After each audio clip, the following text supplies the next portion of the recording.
Assalamualaikum warahmatullahi wabarakatuh. Rekan mahasiswa yang saya hormati, pada kesempatan ini kita akan membahas salah satu topik di dalam mata kuliah Hukum Kebijakan Publik, yakni menerjemahkan kebijakan publik ke dalam hukum.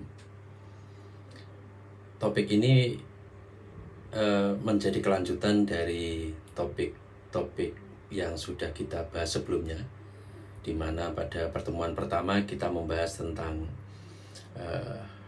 dasar-dasar kebijakan publik. Terus kemudian di pertemuan kedua kita membahas tentang dasar-dasar pelayanan publik, serta di pertemuan ketiga kita membahas tentang konsep hukum. Oleh karena itu dalam pertemuan keempat ini kita akan membahas topik tentang bagaimana menerjemahkan kebijakan publik ke dalam hukum. Jadi kalau kita ingat kembali rangkaian pembahasan kita di dalam mata kuliah ini dari pertemuan pertama sampai pertemuan keempat ini, jadi di pertemuan pertama kita membahas tentang apa itu sebenarnya kebijakan publik, bagaimana konsep kebijakan publik itu. Dari situ kita melihat bahwasannya kebijakan publik itu sebenarnya sebuah rangkaian proses yang cukup panjang yang dilakukan oleh pemerintah untuk menyelesaikan masalah melalui proses identifikasi masalah, kemudian perumusan solusi, kemudian pengadopsian solusi itu ke dalam kerangka hukum, dalam sebuah keputusan atau dalam sebuah peraturan, kemudian implementasi kebijakan atau implementasi peraturan itu di lapangan, hingga ke evaluasi dari kebijakan publik itu. Jadi dari pertemuan pertama kita bisa memahami bahwasanya kebijakan publik itu sebuah rangkaian proses yang cukup panjang. Jadi kebijakan publik itu tidak dapat direduksi atau tidak dapat disederhanakan hanya pada aspek peraturan atau keputusan pemerintah saja. Itu yang kita pelajari dalam pertemuan pertama tentang dasar-dasar kebijakan publik. Sedangkan dalam pertemuan kedua kita membahas tentang dasar-dasar pelayanan publik, di mana kita membahas tentang apa itu konsep pelayanan publik, bahwasannya pemerintah memiliki kewajiban untuk memberikan pelayanan kepada warga, kepada masyarakat, kepada rakyat, dan penyelenggaraan pelayanan publik itu dapat berwujud dalam bentuk pelayanan barang maupun pelayanan jasa. Pelayanan barang misalnya penyediaan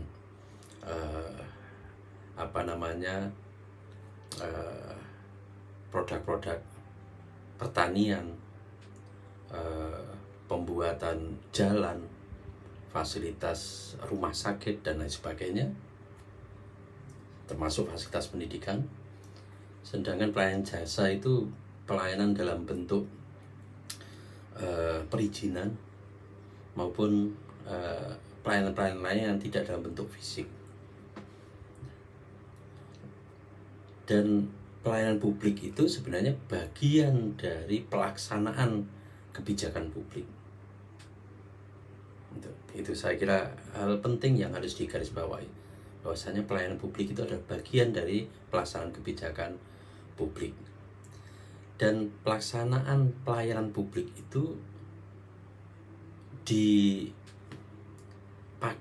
oleh standar-standar tertentu, dipagari oleh prinsip-prinsip tertentu yang harus dipenuhi oleh pemerintah. Dan jika standar-standar itu tidak dipenuhi oleh pemerintah, maka rakyat atau warga itu memiliki hak untuk mengajukan keberatan, mengajukan komplain terhadap kualitas pelayanan publik tersebut, dan terhadap komplain itu pemerintah harus merespon atau menanggapinya. Nah, dari dua topik ini, dasar-dasar kebijakan publik dan dasar-dasar pelayanan publik, sebenarnya kita bisa tarik garis atau kita bisa tarik benang merah bahwasanya kebijakan publik dan pelayanan publik itu merupakan bentuk pelaksanaan tugas dari negara atau tugas dari pemerintah dalam rangka melayani warga untuk mencapai tujuan dari negara itu. Dari pertemuan pertama dan kedua kita bisa tarik sebuah benang merah seperti itu. Sedangkan di pertemuan ketiga kita membahas tentang konsep hukum. Topik ini sebenarnya hanya sebuah refreshment atau penyegaran,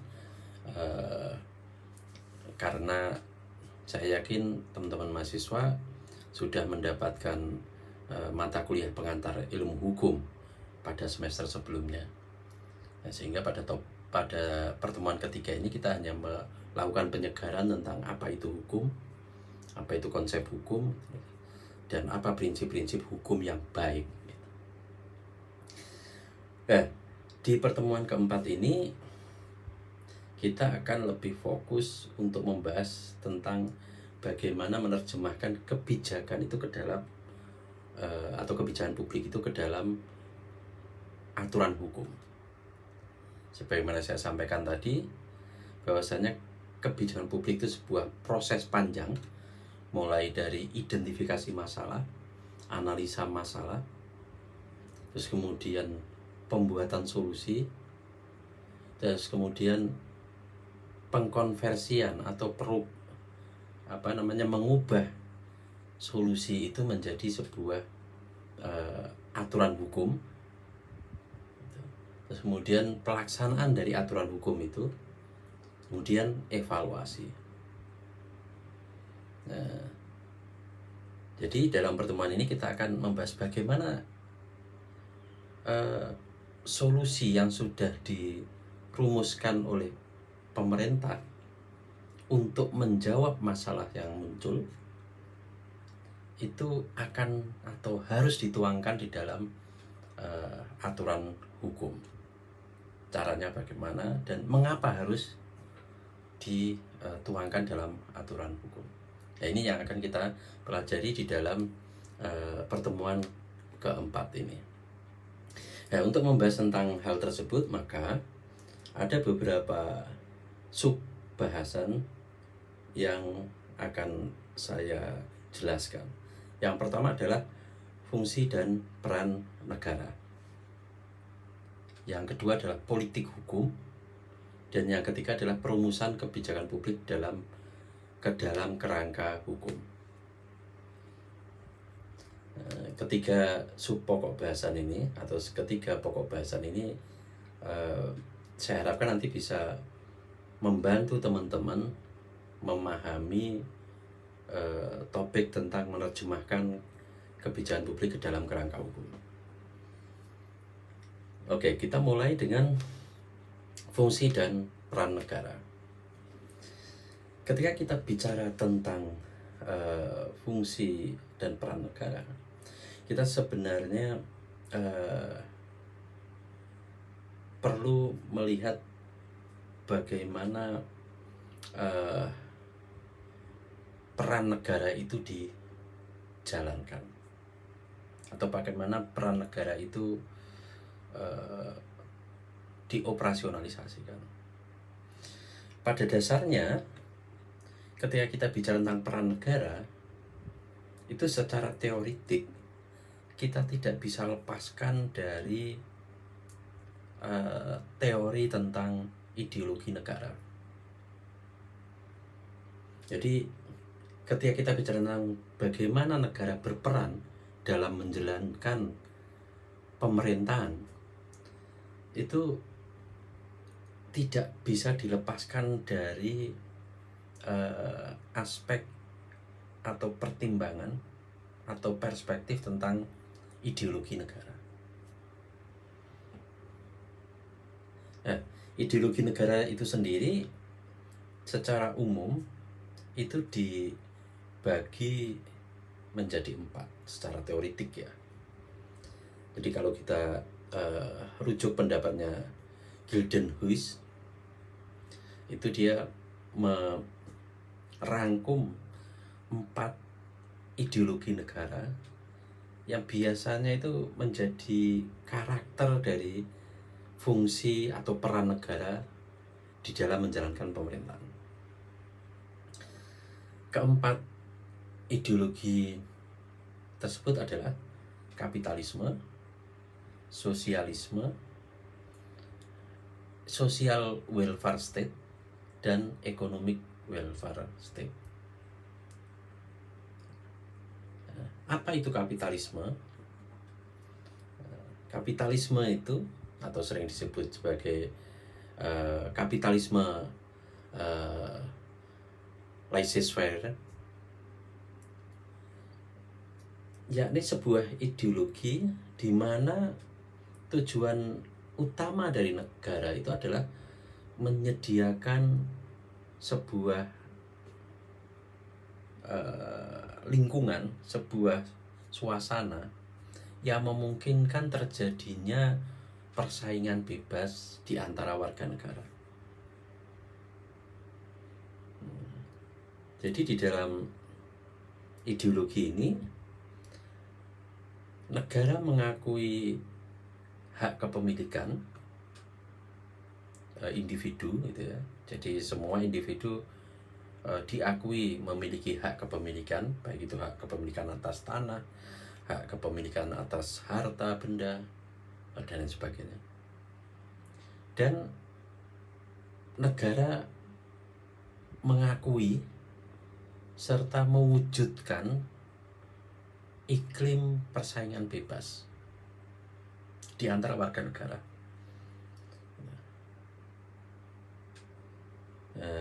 Caranya bagaimana?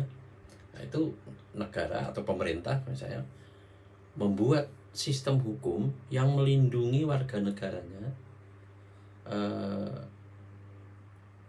untuk melakukan persaingan bebas itu dengan cara membuat pengaturan tentang penegakan kontrak oleh pengadilan.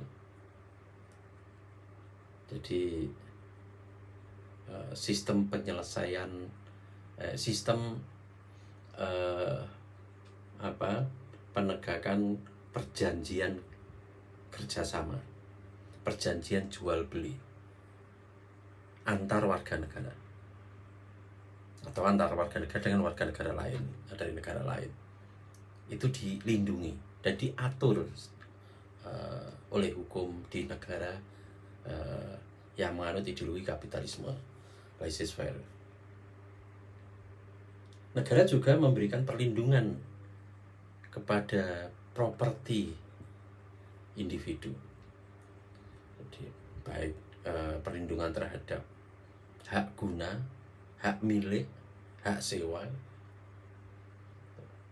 Itu menjadi ciri-ciri utama dari ideologi kapitalisme itu. Gitu. Jadi pada prinsipnya dalam ideologi kapitalisme itu hak individu itu, setiap individu dilindungi, setiap individu diakui haknya atas kebendaan, hak properti. Gitu. Terus kemudian negara melindungi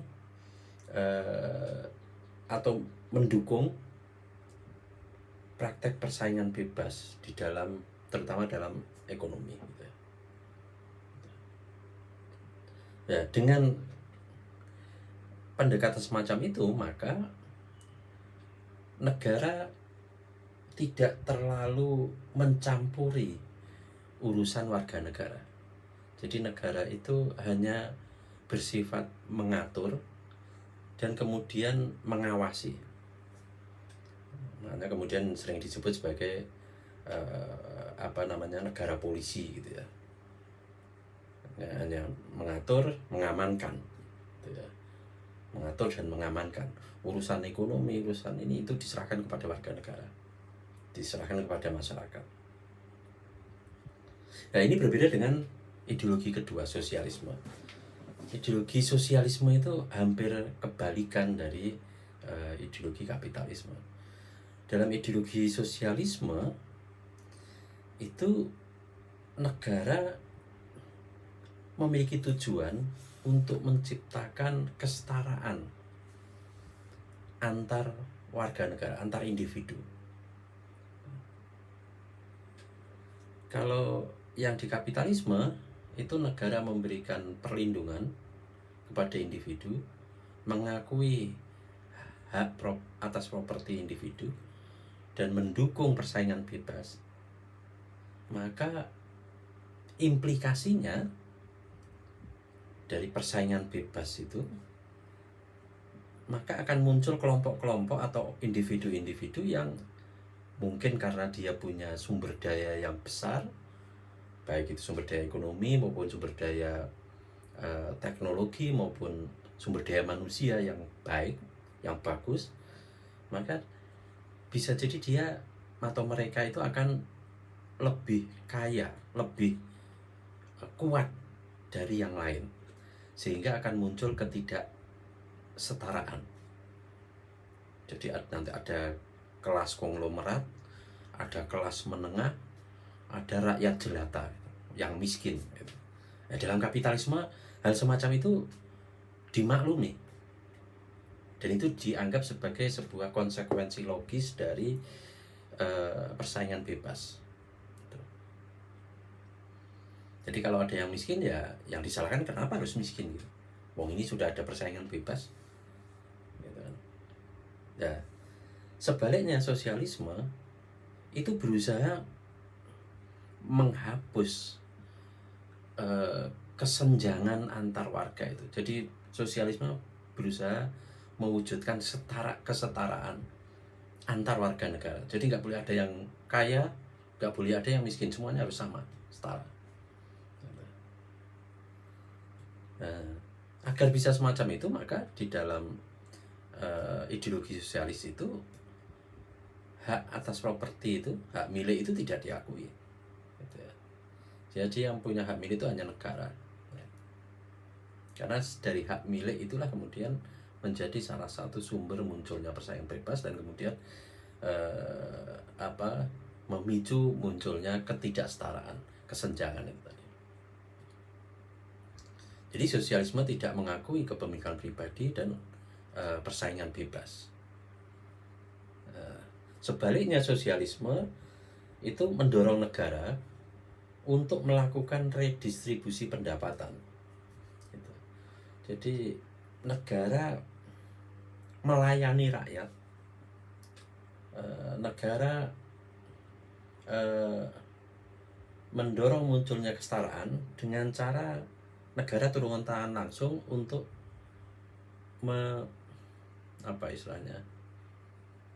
membagi-bagi kue ekonomi, kira-kira begitu, kepada masyarakat. Itu ya, disahkan redistribusi pendapatan. Negara juga menjamin tunjangan sosial seperti layanan kesehatan gratis, bantuan sosial, ada pensiun bagi hak pensiun bagi orang yang sudah tunjangan pensiun bagi orang yang sudah memasuki masa tua gitu ya, dan pendidikan gratis. Jadi ini kebalikan dengan kapitalisme. Kalau kapitalisme tadi mendorong persaingan bebas, mengakui hak kepemilikan gitu. Akibatnya apa? Negara berperan minimal. Negara itu hanya menjaga keamanan gitu. Kalau sosialisme, negara justru yang aktif.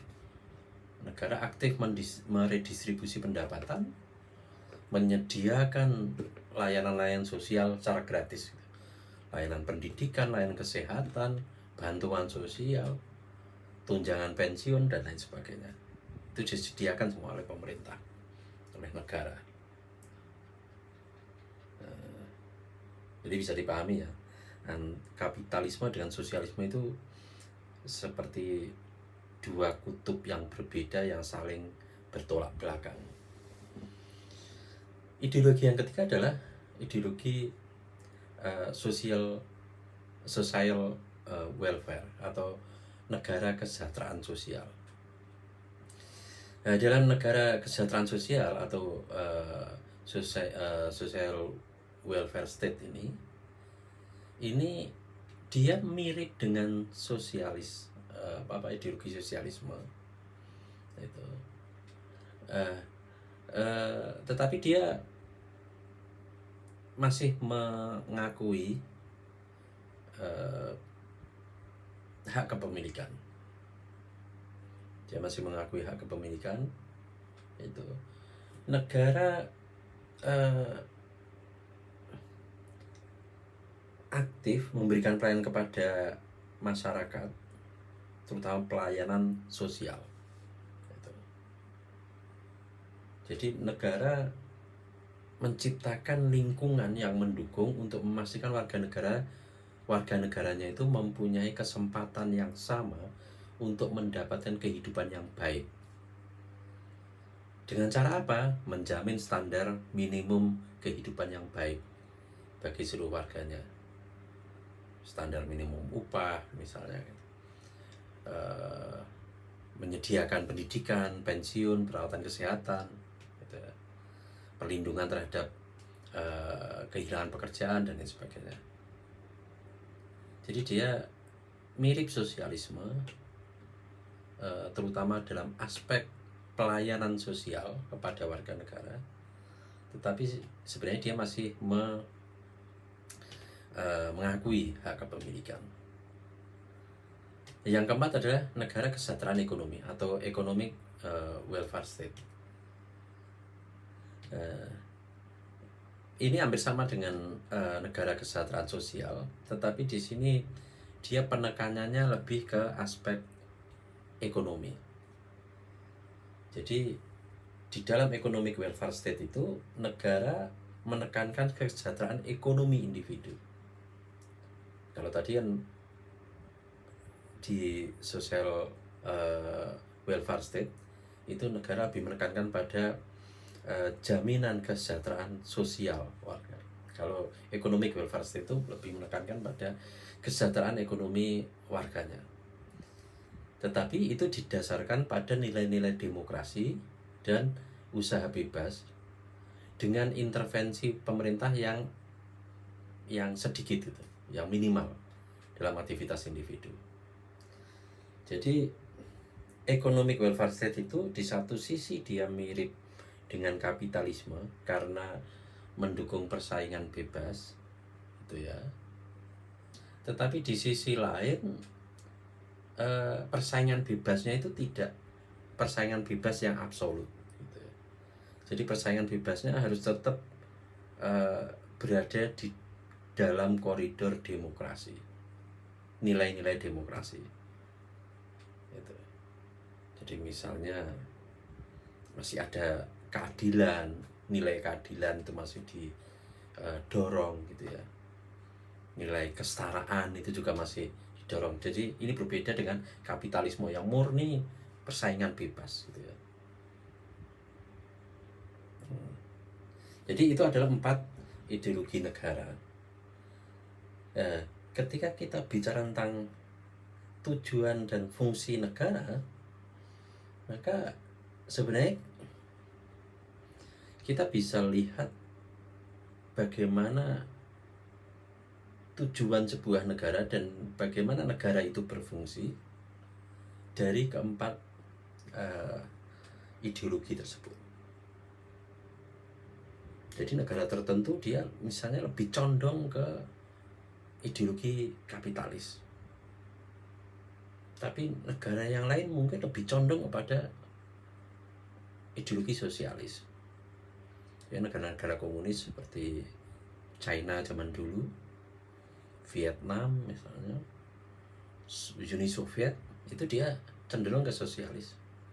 Sedangkan Amerika misalnya dan negara-negara lain di Eropa itu cenderung ke kapitalis.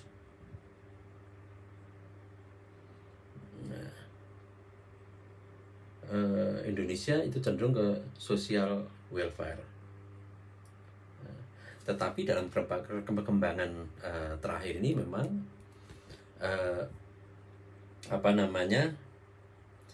ideologi negara itu menjadi semakin kabur, gitu, semakin kabur. Jadi misalnya kita bisa lihat Tiongkok gitu ya, Cina sekarang. Cina itu dulu sosialis, tapi sekarang dalam aspek-aspek tertentu dia terlihat mengadopsi nilai-nilai kapitalisme, tetapi tentu saja tetap dalam bingkai besar sosialisme.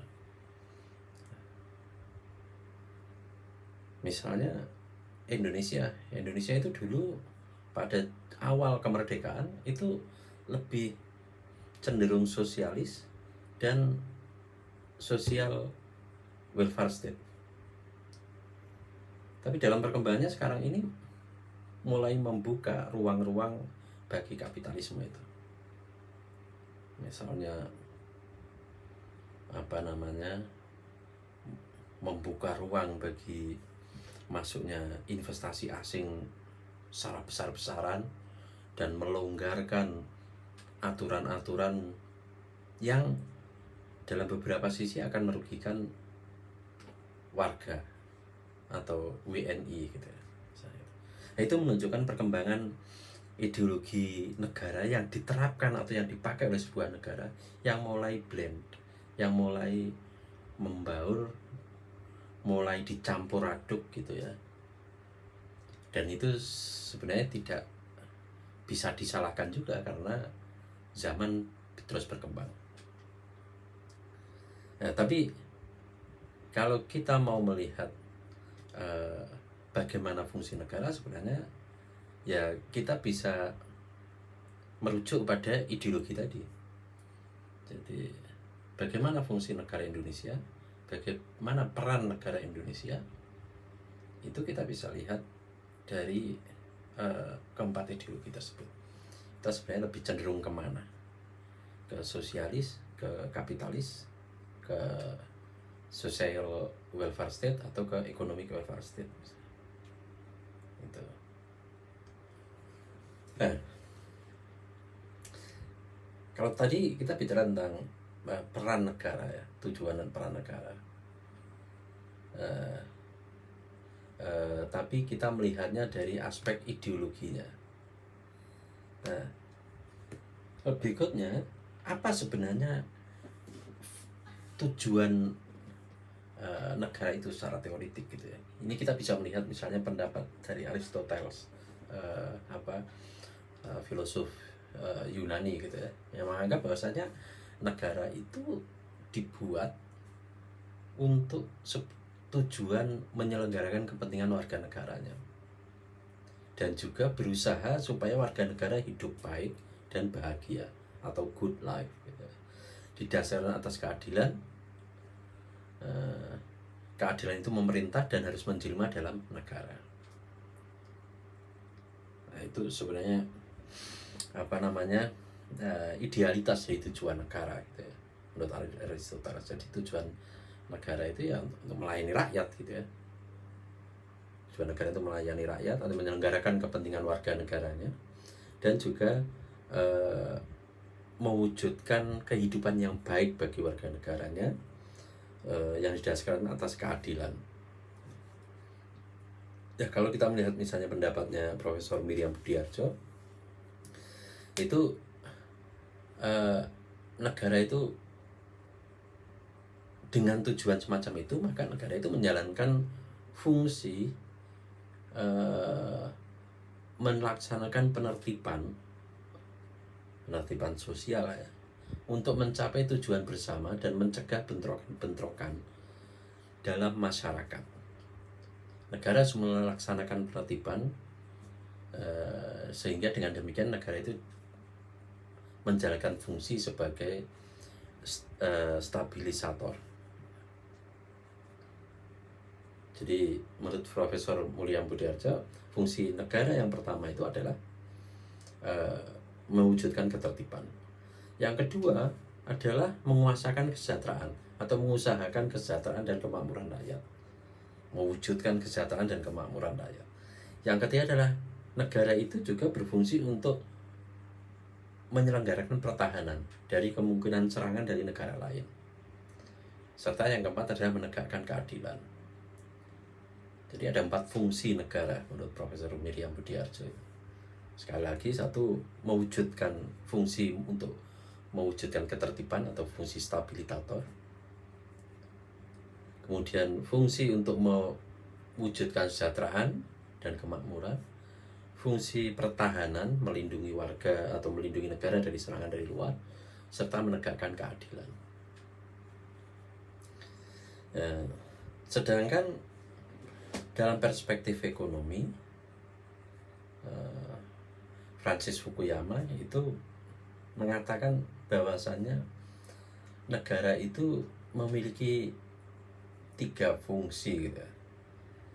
Yang pertama adalah fungsi minimal, yakni menyediakan kebutuhan publik, meningkatkan keadilan yang terdiri atas pertanahan, melindungi kaum miskin dalam program anti kemiskinan, kemudian pada sektor hukum dan ketertiban, serta manajemen mikroekonomi dan kesejahteraan masyarakat.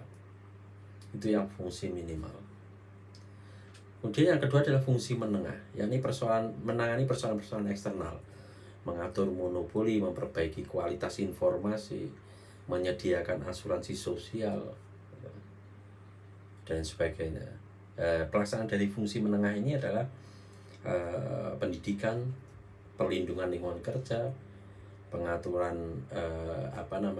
sarana prasarana gitu ya, pengaturan anti monopoli dan sebagainya. Kemudian fungsi ketiga adalah fungsi aktivis atau aktivisme, mengkoordinasikan aktivitas swasta, redistribusi aset yang terdiri atas kegiatan mendorong pasar, melakukan redistribusi aset, dan mengumpulkan inisiatif. Sebenarnya dari sini kita ingin melihat apa sebenarnya tujuan dan fungsi negara gitu ya. Karena ini penting sebelum kita masuk ke bagaimana kebijakan publik itu dibuat. Jadi kebijakan publik itu dibuat tentunya tidak di dalam ruang hampa tanpa dipengaruhi oleh apapun gitu ya. Jadi kebijakan publik itu dibuat ya, dipengaruhi oleh ideologi yang diyakini oleh negara tersebut. Terus kemudian dipengaruhi juga oleh keyakinan tentang apa tujuan dan fungsi negara itu. Ya, kalau tadi kita bicara tentang tujuan dan fungsi negara, kita sekarang masuk ke yang lebih mikro lagi, yakni pemerintah. Apa fungsi dan peran pemerintah? Kalau kita lihat pendapatnya Foire, itu dia mengatakan bahwasannya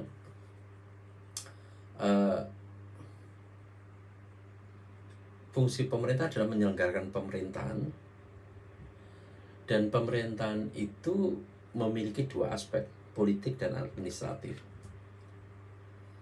Jadi pemerintahan itu tidak bisa dijalankan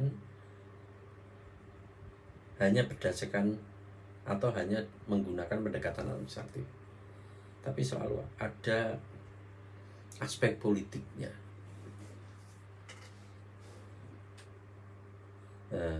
Oleh karena itu, menurut Foire, itu fungsi pemerintah itu setidaknya ada 3. Yang pertama adalah memfasilitasi redistribusi guna membantu mereka yang terpinggirkan oleh kekuatan pasar. Artinya apa? Negara harus berperan di dalam membantu kelompok-kelompok yang terpinggirkan dalam proses persaingan ekonomi, persaingan usaha. Jadi pemerintah harus menunjukkan keberpihakannya kepada pihak yang lemah. Artinya pemerintah itu tidak boleh hanya melayani yang kuat saja. Pemerintah itu juga harus berfungsi untuk membantu mereka yang lemah, yang terpinggirkan. Fungsi yang kedua adalah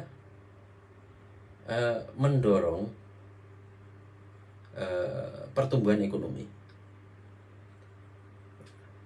Dan fungsi yang ketiga adalah mengalokasikan sumber daya untuk produksi barang yang dibutuhkan secara kolektif oleh masyarakat. Jika pasar yang produksinya akan terlalu mahal bagi masyarakat. Maksudnya apa? Jadi pemerintah harus berperan lebih besar untuk mengelola sumber daya yang menyangkut hajat hidup orang banyak. Jadi sektor-sektor atau sumber daya yang merupakan hajat hidup orang banyak itu harus dikelola oleh negara, dan itu menjadi salah satu fungsi dari negara itu menurut Freire.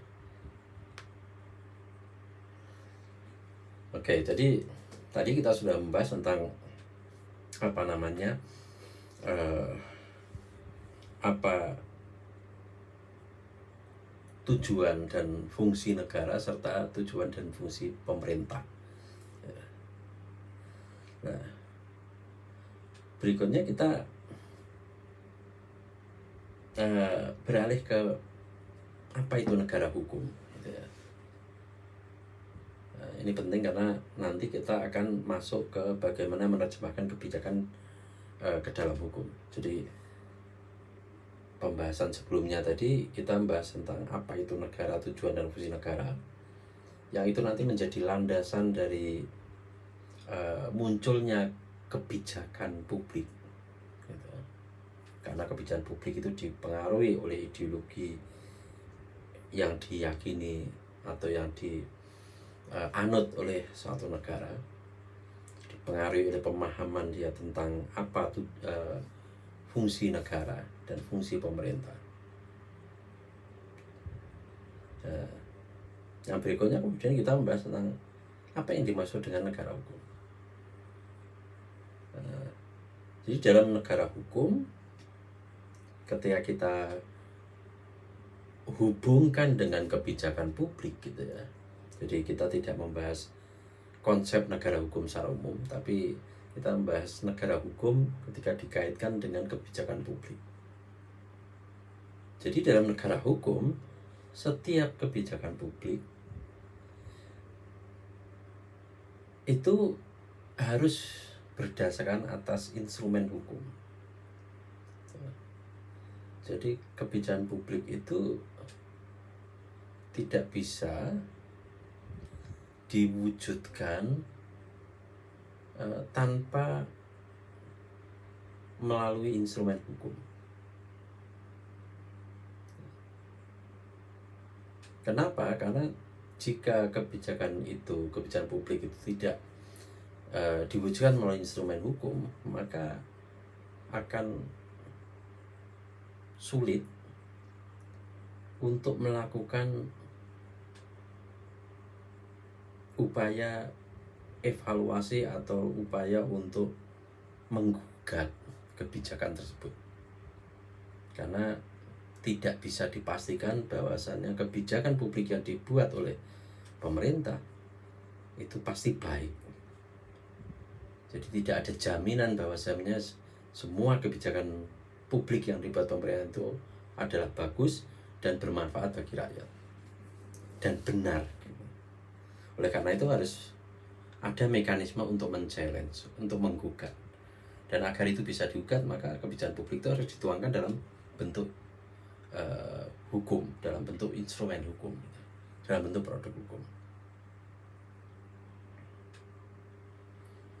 Nah, di dalam negara hukum, maka pembuatan kebijakan publik itu harus bersumber pada eh, bahan-bahan yang harus dijadikan dasar atau patokan. Harus pembuatan kebijakan publik itu harus merujuk kepada aturan hukum yang telah ada sebelumnya. Jadi kebijakan publik yang dibuat itu harus ada cantolan hukumnya, harus ada sumber hukumnya.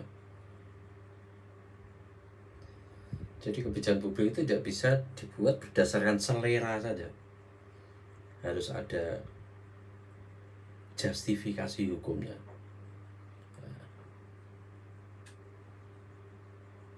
Misalnya, kalau pemerintah akan membuat kebijakan untuk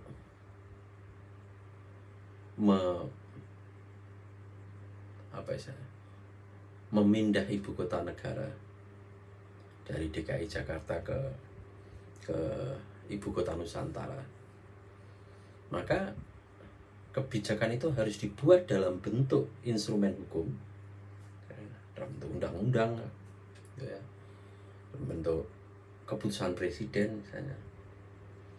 Dan kebijakan itu harus ada cantolan hukumnya, ada sumber hukumnya. Misalnya, apakah ada aturan hukum yang membolehkan atau memberikan wewenang kepada pihak tertentu untuk memindahkan ibu kota. Nah, jadi pembuatan kebijakan publik itu harus memiliki sumber hukum, memiliki rujukan hukum. Nah, yang kedua, pembuatan kebijakan publik itu juga harus didasarkan atas data dan informasi atau analisis yang kuat gitu ya. Jadi tidak bisa kebijakan publik itu dibuat secara serampangan.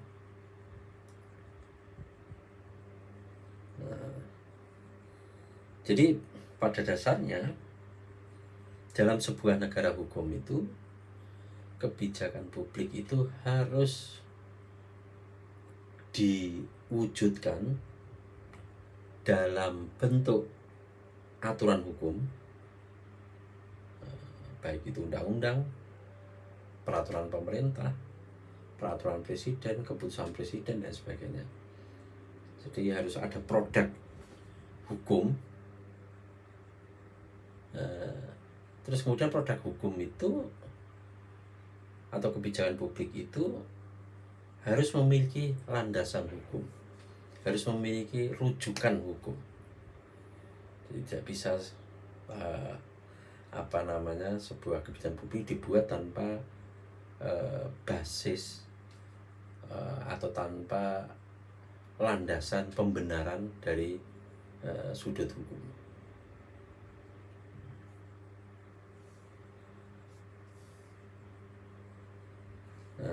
Kenapa demikian? Karena di dalam negara hukum kebijakan publik itu ya sebenarnya prosesnya mulai dari analisis masalah, perumusan solusi, kemudian pembuatan produk hukum, pembuatan aturan hukum yang nanti akan menjadi dasar pijakan dalam implementasi kebijakan.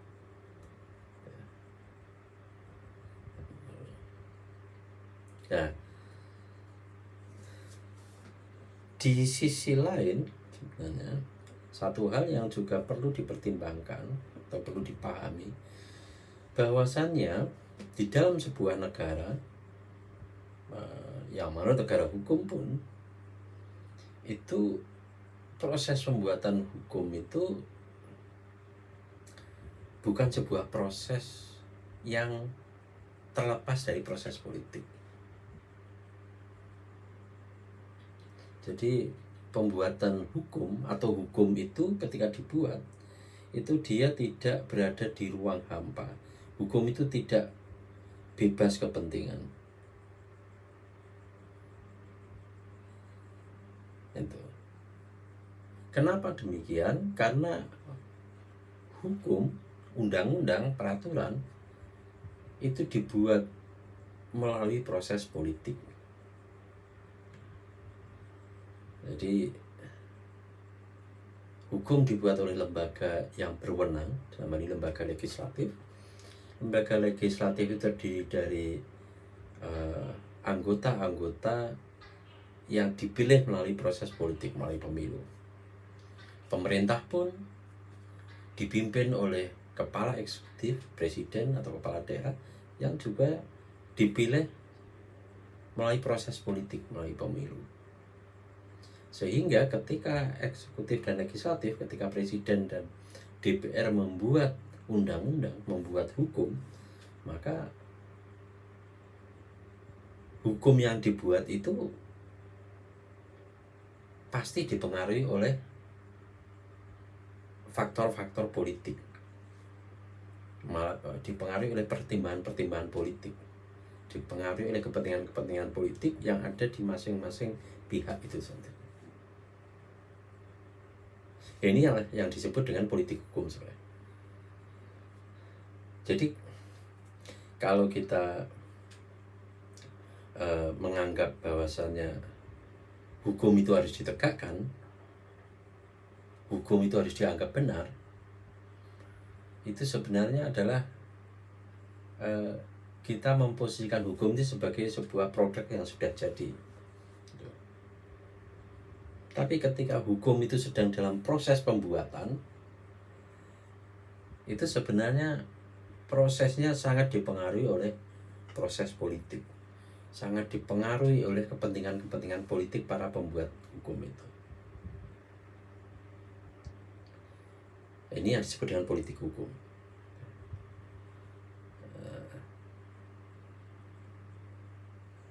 Nah, di dalam proses pembuatan hukum itu akan selalu dipengaruhi oleh tatanan politik atau konfigurasi politik atau sistem politik yang berlaku. Kalau sistem politiknya itu otoriter, maka akan menghasilkan, pada umumnya akan menghasilkan produk hukum yang karakternya itu konservatif, yang tidak demokratis, yang tidak adil. Nah, jadi itu premis pertama. Jadi kalau konfigurasi politiknya atau sistem politiknya itu tidak demokratis, maka hampir bisa dipastikan produk hukum yang dihasilkan melalui proses politik yang tidak demokratis itu akan menjadi produk hukum yang karakternya konservatif, yang tidak demokratis, yang tidak adil. Maksudnya bagaimana konfigurasi politik yang otoriter itu? Misalnya lembaga legislatifnya itu atau DPR-nya itu di bawah hegemoni atau di bawah pengaruh presiden. Di dalam lembaga legislatif tidak ada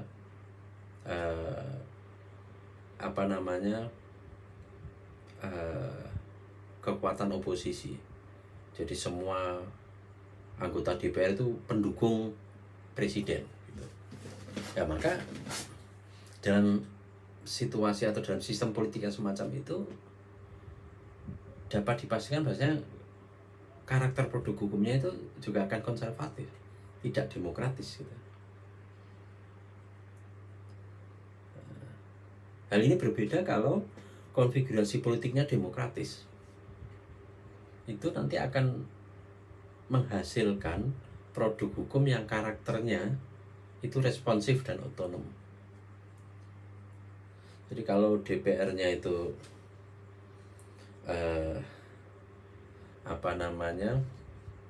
beragam, jadi tidak ada koalisi besar gitu, sehingga menghasilkan tirani mayoritas gitu ya. Tapi kekuatannya berimbang. Demikian juga DPR juga kritis terhadap eksekutif, legislatif kritis terhadap eksekutif. Terus kemudian ruang partisipasi masyarakat itu terbuka dalam proses pembuatan undang-undang atau pembuatan hukum, maka akan mempengaruhi karakter produk hukum yang dihasilkan. Pada umumnya itu akan produk hukumnya akan menjadi responsif dan otonom. Maksudnya responsif itu bagaimana? Jadi produk hukumnya itu ya benar-benar mampu menjawab masalah yang ada. Gitu. Jadi tidak mengikuti keinginan penguasa, tapi memang benar-benar menjawab masalah. Gitu. Responsif terhadap kepentingan masyarakat. Artinya sebenarnya di dalam proses pembuatan kebijakan publik, mulai dari identifikasi masalah, penyusunan solusi gitu ya, perumusan solusi, itu usulan solusi itu kemudian harus diwujudkan dalam bentuk produk hukum, dalam bentuk undang-undang, peraturan pemerintah, keputusan presiden dan sebagainya, dalam bentuk aturan hukum. Tetapi dalam proses pembuatan aturan hukum itu sendiri, itu tidak lepas dari faktor politik. Akan selalu ada tarik ulur kepentingan, tarik menarik kepentingan. Gitu. Karena pembuatan hukum itu sangat dipengaruhi oleh konfigurasi politiknya. Gitu. Nah, ketika hukum itu sudah jadi, produk hukumnya sudah ada, baru kemudian kebijakan yang sudah bertransformasi menjadi produk hukum tadi, baru kemudian itu diimplementasikan atau dilaksanakan. Jadi sekali lagi, bagaimana menerjemahkan kebijakan publik ke dalam hukum itu dimulai dari proses identifikasi masalah, perumusan solusi, kemudian solusi tersebut dikonversi menjadi produk hukum. Biasanya dalam sistem legislasi kita ya, dalam sistem pembuatan hukum kita, itu kebijakan publik yang akan dikonversi ke dalam hukum itu harus ditopang dengan naskah akademik gitu, ada ditopang dengan dokumen dan data analisis yang kuat, dan itu diwujudkan dalam bentuk naskah akademik. Kalau itu undang-undang ya, levelnya undang-undang atau peraturan daerah. Jadi data analisis, kemudian pertimbangannya yang mendasari usulan solusi kebijakan itu harus disediakan dan diwujudkan dalam bentuk naskah akademik. Itulah yang kemudian nanti akan menjadi dasar pertimbangan ketika usulan kebijakan ini akan diubah atau akan disahkan menjadi hukum, baik itu undang-undang, peraturan maupun peraturan pemerintah, maupun keputusan presiden dan seterusnya. Jadi prosesnya begitu ya, teman-teman mahasiswa. Jadi kebijakan publik itu di dalam sebuah negara hukum itu harus diwujudkan dalam bentuk produk hukum sebelum dia dilaksanakan, sebelum dieksekusi.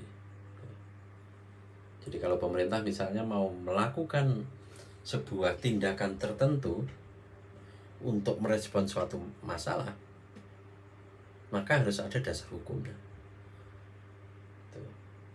Kalau belum ada dasar hukumnya, harus dibuat dulu dasar hukumnya, baru kemudian kebijakan itu bisa dieksekusi. Kenapa itu harus dilakukan? Agar pelaksanaan kebijakan itu tadi itu bisa dipertanggungjawabkan, bisa digugat, bisa diuji kebenarannya. Nah, apa saja jenis produk hukum yang bisa digunakan untuk mewujudkan kebijakan publik itu? Itu kalau dalam sistem hukum di Indonesia itu bisa mulai dari Undang-Undang Dasar, ya, ketetapan MPR, undang-undang atau perpu gitu ya, peraturan pemerintah, peraturan presiden, dan perda. Itu adalah bentuk wadah-wadah produk hukum yang bisa digunakan untuk menerjemahkan kebijakan publik menjadi atau ke dalam hukum.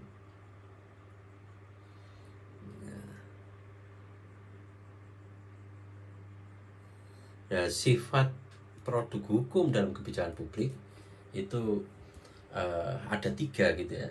Jadi ada kebijakan publik yang bersifat makro atau umum, itu biasanya diwujudkan dalam bentuk undang-undang gitu ya. 2 adalah kebijakan publik yang bersifat meso atau menengah gitu ya. Dia biasanya merupakan peraturan pelaksanaan gitu ya. Nah, kebijakan ini bisa dalam bentuk peraturan menteri, surat edaran menteri, peraturan gubernur, peraturan bupati, peraturan presiden gitu, surat keputusan bersama gitu, dan sebagainya. Terus yang ketiga adalah kebijakan publik yang bersifat mikro. Ya, ini kebijakan yang mengatur pelaksanaan implementasi dari kebijakan di atasnya. Ya, bentuknya apa? Ya, ini peraturan yang dikeluarkan oleh aparat publik di bawah menteri, gubernur, bupati, dan wali kota. Jadi misalnya level dirjen, level kepala dinas, dan lain sebagainya. Itu adalah kebijakan publik yang bersifat mikro. Jadi kalau kita ikuti klasifikasi sifat produk hukum tadi, undang-undang, perpu, tap MPR, dan lain sebagainya, itu merupakan kebijakan publik yang bersifat makro atau umum. Sedangkan peraturan menteri, peraturan presiden, peraturan gubernur, dan sebagainya, itu merupakan kebijakan publik yang bersifat meso atau menengah, yang merupakan pelaksanaan dari atau turunan dari undang-undang. Ya, sedangkan peraturan di bawahnya, peraturan yang dibuat oleh pejabat di bawah menteri, di bawah gubernur, di bawah wali kota, itu merupakan kebijakan publik yang bersifat mikro. Jadi dia mengatur tentang bagaimana cara pelaksanaan dari atau implementasi kebijakan yang di atasnya. Bagaimana cara melaksanakan peraturan presiden, bagaimana cara melaksanakan peraturan menteri. Contohnya apa ya? Misalnya ada peraturan menteri dalam negeri misalnya tentang